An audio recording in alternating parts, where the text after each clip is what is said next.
கன்னியாகுமரி மாவட்டத்தில் தான் பார்க்குறோம். பத்மநாபபுரம் சட்டமன்ற தொகுதி இந்த முறை சிபிஎம் வசம் சென்றிருக்கிறது.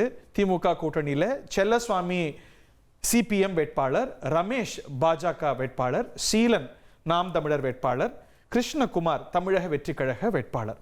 பத்மநாபபுரத்தில் சிபிஎம்முக்கு 36 முதல் 42% ஆதரவு, பாஜகவுக்கு நமது கருத்து கணிப்பில் 33 முதல் 39%, தமிழக வெற்றி கழகம் 11 முதல் 17%, நாம் தமிழர் 6 முதல் 12%. இதுவும் சுவாரஸ்யமா இருக்கு.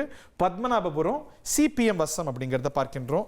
நிறைய தலைப்புச் செய்திகளில் வந்த தொகுதி இது. அமைச்சர் மனோ தங்கராஜ் அவருக்கு வாய்ப்பு இல்லை, மாறாக இது கூட்டணி கட்சிக்கு போயிருக்கிறது.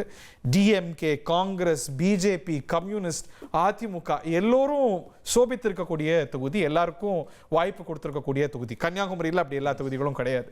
ஸோ இந்த முறையும் அது சிபிஎம் வசம் போறதுக்கான காரணம் ரெண்டு. அவங்களுக்குன்னு ட்ரெடிஷ்னல் ஓட் பேங்க் உள்ள இருந்தாலும் பாஜக வேட்பாளர் வேற தொகுதியில இருந்து, அதாவது கொளச்சல்லையோ எங்கேயோ முன்னாடிலாம் போட்டி போட்டிருக்காரு, அவர் அங்கிருந்து இங்க வராரு. இந்த முறை நிறைய வேட்பாளர்கள் கன்னியாகுமரியில மாறி மாறி போட்டிடுறாங்க. இன்னொன்னு, இந்த முறை ரெட்டல ஒரு தொகுதியில தான் நேரடியா களம் காண்றாங்க அந்த மாவட்டத்துல, கன்னியாகுமரியில. எஸ், பாஜக பாக்கி 4 தொகுதியில இருக்கிறத நம்மளால பார்க்க முடியுது.